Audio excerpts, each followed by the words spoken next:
छज्जा बनाने से पहले हो जाइए सावधान, नहीं तो हो जाएगा लाखों का नुकसान। यहाँ पर ध्यान से देखो, छोटी सी गलती की वजह से पूरा का पूरा छज्जा गिर पड़ा। तो छज्जा बनाते समय यदि आप छोटी सी गलती सुधार लेंगे तो आप फायदे में रहेंगे, नहीं तो इसी तरीके से हो जाएगा लाखों का नुकसान। जी हाँ दोस्तों, छज्जा बनाते समय यदि आप थोड़ी सी भी लापरवाही करेंगे तो आप देख सकते हैं कि आपको कुछ इस तरीके से बहुत ही गंभीर परिणाम भुगतना पड़ सकता है।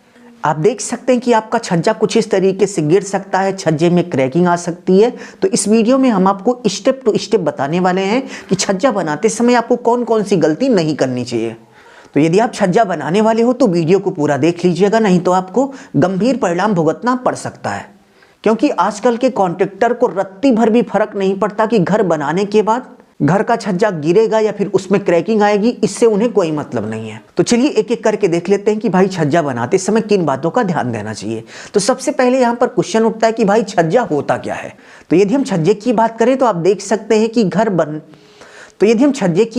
आप देख सकते हैं कि घर की बाहरी दीवार के बाद जो हम स्लैब बाहर निकालते हैं उसको हम छज्जा बोलते हैं। एग्जाम्पल की बात करें तो आप देख सकते हैं कि ये हमारे घर की बाहरी दीवार है और इसके बाहर आप देख सकते हैं कि स्लैब कम से कम 3 फीट या फिर 2.5 फीट निकली हुई है। तो दीवार से आगे निकले हुए भाग को हम छज्जा बोलते हैं। नेक्स्ट पॉइंट उठता है कि भाई साहब छज्जे का उपयोग हम किस तरीके से कर सकते हैं। तो आप देख सकते हैं कि छज्जे का उपयोग आजकल ज़्यादातर कुछ इस तरीके से शहरों में बाथरूम बनाने के लिए किया जाता है, यानी कि छज्जा बाहर बड़ा सा निकालकर उसी पर बाथरूम बना लेंगे।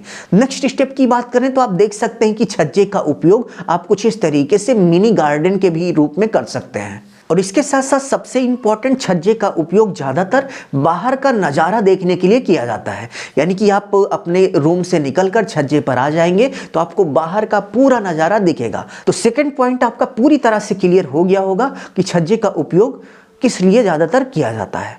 तो गलती नंबर 1 की बात करें तो आप देख सकते हैं कि बहुत सारे लोग, लगभग 90% लोग छज्जा बनाते समय कुछ इस तरीके से बिल्कुल प्लेन छज्जा दीवार की तरफ निकाल देते हैं।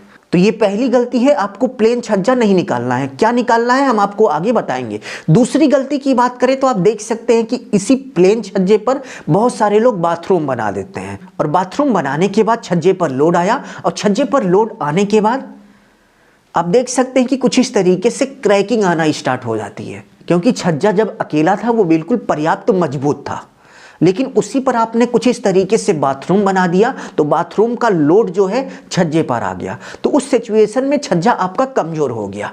तो यहाँ पर क्वेश्चन उठता है कि क्या हम छज्जे पर बाथरूम नहीं बना सकते।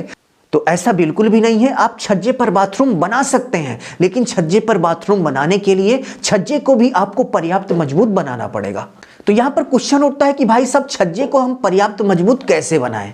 तो आप देख सकते हैं कि जिस समय छज्जा बनाने के लिए स्लैब ढलाई करने से पहले कुछ इस तरीके से स्टील वर्क किया जाता है, तो उस समय आप देख सकते हैं कि कुछ इस तरीके से स्लैब बीम बनाई जाती है। तो इस स्लैब बीम को आपको छज्जे तक आगे बढ़ा देना है। एग्जाम्पल की बात करें तो आप देख सकते हैं यहाँ पर बिल्कुल प्लेन छज्जा है और इसी के अपोजिट आप देख सकते हैं कि यहाँ पर छज्जे के नीचे स्लैब बीम को आगे की तरफ बढ़ा दिया गया है। अब जब छज्जे के नीचे स्लैब बीम आती है तो आप देख सकते हैं कि जैसे ये हमारी स्लैब बीम है, इसी के ऊपर छज्जा है, तो छज्जे का जो लोड है वो स्लैब बीम पर आएगा और स्लैब बीम के माध्यम से पूरे एरिया में फैल जाएगा। कॉलम के माध्यम से वो फाउंडेशन पर ट्रांसफर हो जाएगा। और वहीं जब स्लैब बीम नहीं होती है, कुछ इस तरीके से बिल्कुल प्लेन छज्जा होता है, तो उस सिचुएशन में छज्जे पर आने वाला जो लोड होता है वो बिल्कुल किनारे दीवार पर ट्रांसफर होता है और उस सिचुएशन में सारा का सारा लोड छज्जे पर ही आता है और छज्जा कमजोर होकर टूट जाता है। तो इस बात को आप कहीं पर नोट कर लीजिए कि यदि आप 2 फीट से ज़्यादा छज्जा निकाल रहे हैं और इसके साथ साथ छज्जे पर आपको बाथरूम बनवाना है या फिर ऐसा कोई काम करना है जिससे छज्जे पर लोड आए, आपको छज्जे के नीचे कुछ इस तरीके से स्लैब बीम को आगे की तरफ बढ़ा देना है, यानी कि छज्जे के नीचे बीम होनी चाहिए। इससे क्या होगा कि आपका छज्जा पर्याप्त मजबूत होगा, क्योंकि बीम जो है नीचे से छज्जे को सपोर्ट करेगी। अब यहाँ पर आप देख सकते हैं कि यही गलती हुई कि छज्जे के नीचे बीम नहीं थी और छज्जे पर लोड आया और छज्जा पूरा का पूरा नीचे आ गया, गिर पड़ा, टूट गया। तो छज्जे के नीचे बीम जरूर से जरूर बनवा लीजिएगा। तो यदि आपको यह वीडियो अच्छा लगा तो प्लीज़ वीडियो को लाइक करके चैनल को सब्सक्राइब कर लीजिए, जिससे आगे आने वाली अच्छी वीडियो की नोटिफिकेशन आप सभी को मिलती रहे। और हाँ भाई साहब, वीडियो को लाइक जरूर से कर दीजिएगा। धन्यवाद।